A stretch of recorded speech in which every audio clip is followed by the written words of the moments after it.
Nos atiende quien fuera el jefe de seguridad de los Estados Unidos bajo el gobierno de Donald Trump. Me refiero a John Bolton. Mr. Bolton, good morning. Good morning. Glad to be with you. What's going to happen in Pennsylvania?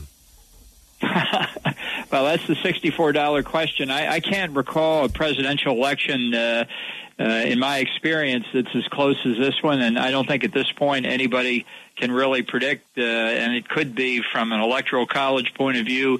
It could go all the way from Harris winning most or all of the battleground states to Trump winning most or all of the battleground states. So could be a very long night or several days before we know. In terms of security of the Middle East problem, which candidate is more convenient for the United States searching for a peace scenario, Mr. Trump or Mrs. Harris? Well, I think Harris will almost certainly carry forward the policies of the Biden administration. She doesn't have much background in national security issues, and so what she's learned during the course of her tenure as vice president. So I think it's perfectly natural to predict that she'd look a lot like a second Biden term, at least for some period of time. I mean, she'll bring on her own advisors, and events in the world will move things along. But for some foreseeable period, a year, let's say, she'll look a lot like Biden. Trump really is anybody's guess. You know, he has said without proof that if he had been president, neither the war in Ukraine nor the war in the Middle East would have taken place, and he will solve both of them very quickly. I think that's a lot easier said than done. I think Trump's real focus, what he wants to do is focus on domestic issues, the economy, the border with Mexico, crime. These will have been, in his mind, the issues that get him elected. So I don't think necessarily that he'll look at some of these foreign policy questions immediately, unless circumstances in the world require it. Mr. Trump, I would like to know, we've heard Donald Trump saying crooked Hillary, Sleepy Joe, Fat Jerry, Horseface. What kind of risks do these types of comments have for the electoral debate? Well, I think it's contributing to the breakdown of civil discourse in our country. It's not the way politicians should behave. I don't think this is just a dispute about Trump's personality. I think it goes to his basic fitness to lead. I think an American president has to be able to overcome thinking about his own personal interest and the interest of his supporters, and has to think in terms of the national interest. Some people do that better than others. I think Ronald Reagan thought in terms of the national interest. I think people like Dwight Eisenhower, Harry Truman, Franklin Roosevelt thought about the national interest. That's not how Trump thinks, and it's I think if he is elected, we'll still have a lot of turmoil domestically. I think he'll try to take retribution against his political opponents. It won't be happy. And let me just say, I'm not sure it's necessarily going to be better with Harris. I don't plan to vote for either one of them. Now that you mentioned that, of course, you were a part of the Trump team at some point, and now you're not. And some people that were a part of his team are now calling him a fascist. Would you go as far as to call him that?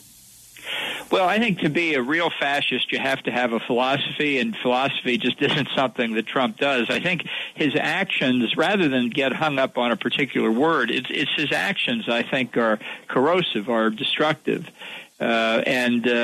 I think the kind of chaos we saw and the willingness to push limits beyond where they should be pushed, exemplified by January the 6th, I think we're going to see all that again in the second Trump term if he wins. That's one very disturbing factor. We're in a very highly partisan period in American politics. And look, these periods come and go. It's not the end of the world, but we'd be better off if we were able to talk to the other side of the political divide more. And I just don't think that's how Trump operates.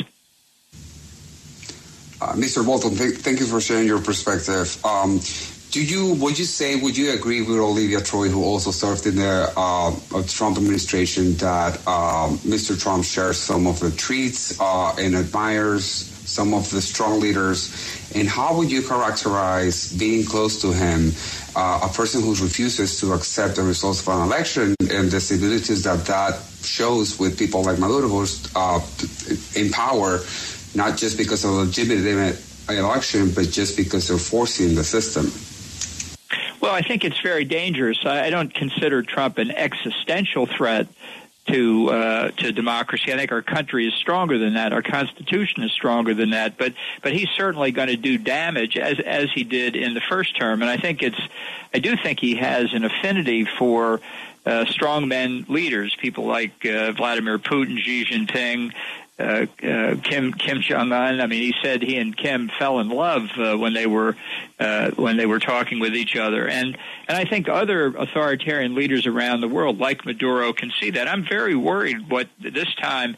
If Trump is elected, he may try and make a deal with Maduro. I mean, I think that's a fool's errand, but it would have been better if we had done a better job in overthrowing the Maduro dictatorship. But Trump does have an affinity with strongmen, and he thinks that if he has a good relationship with a foreign leader personally, that translates into good relationships between the United States and that foreign country. That's not the way it works. I think these other leaders see the weakness of his character, and they think they can take advantage of him, and they'll try and do it, starting with Putin, but going right down to Maduro, too. Mr. Bolton, let me ask you about national security issue regarding immigration. You're a national security expert. Do you view the policies of this administration a success with respect to the vetting of criminal and national security threats? And are you concerned that if Mrs. Harris is elected, that they'll return to the policies they recently changed and have, again, an unsecured border? Well, I am worried about it. I mean, there are two issues here to me. One is the immigration question. Let me come back to that for a second. The other, though, is criminal gangs, drug cartels, and others that use openness on the southern border to get their drugs into the country.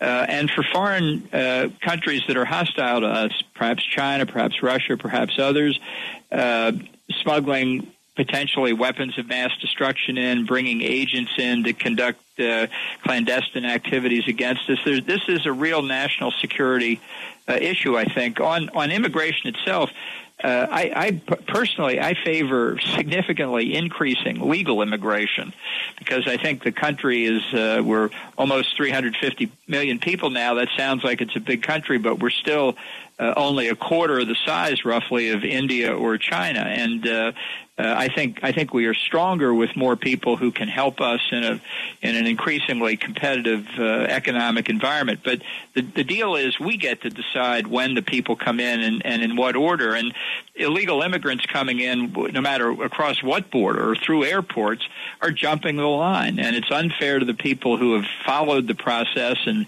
are waiting their time to come in, waiting for residents in the country to become citizens. That's what we ought to be trying to correct. And it's not simply a question of stopping illegal immigrants. I think many of the people who come across Mexico now illegally would be legitimate immigrants if they just wait their turn like everybody else everywhere in the world. Mr. Bolton, please, how can you say how real will be the end of the conflict with Ukraine with the proposal of Donald Trump if he wins the elections? Well, I'm very worried about that. I think Trump has said he would get Zelensky and Putin in a room together and they'd solve the problem in 24 hours. That simply will not happen. It's much more complex than that, but Donald Trump never fails. Therefore, it won't be his fault that they didn't reach agreement. It'll be Zelensky's fault or Putin's fault. And here, this affinity that he has for authoritarians, I think, works in favor of Putin. Unfortunately, works against Zelensky and Ukraine.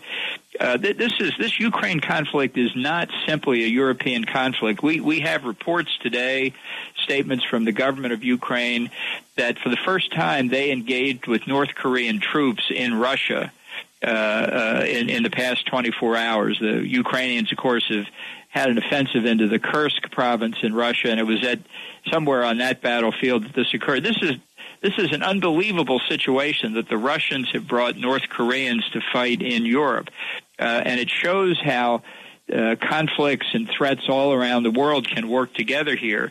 So what happens in Ukraine will not just be a matter between Russia and Ukraine. People in Beijing and in other capitals like Tehran will look at how the United States performs, and if they think that we're not prepared to defend an innocent country, a friend of the United States, if we're not prepared to defend them from unprovoked aggression, what do they think we'll do in Asia if Taiwan is threatened or other countries are threatened? Well, thank you so much, Mr. Bolton, for your time in W Radio. It's been a pleasure having you today in our show. Thank you very much for having me. I appreciate it.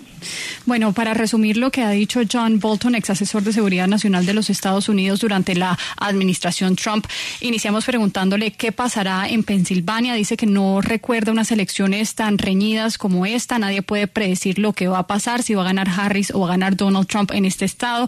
Para él hay que esperar unos días para saber realmente qué va a pasar con Pensilvania. En cuanto a Medio Oriente, ¿qué candidato es más conveniente? Dice que pues Harris va a seguir adelante con la política de Joe Biden. No tiene mucha experiencia en este tema de seguridad nacional, ha aprendido lo que ha hecho como vicepresidenta en los últimos años, así que pues él puede predecir que lo que va a hacer Harris es lo mismo que ha venido haciendo Biden al menos por unos años, y luego pues tendrá sus asesores y encontrará su propio camino, pero inicialmente es el mismo camino que hemos visto de la administración Biden. Trump ha dicho sin pruebas que si él llega a ganar la presidencia, pues esas guerras en primer lugar no hubieran ocurrido si él fuera presidente, ni la de Ucrania ni la de Medio Oriente se hubieran llevado a cabo, y él pues cree que puede acabar con estas guerras muy rápido, pero él nos puede decir que el foco de Donald Trump es más los temas domésticos, la economía dentro de los Estados Unidos, la frontera de México. Esos serán los asuntos a los que Donald Trump le dará prioridad.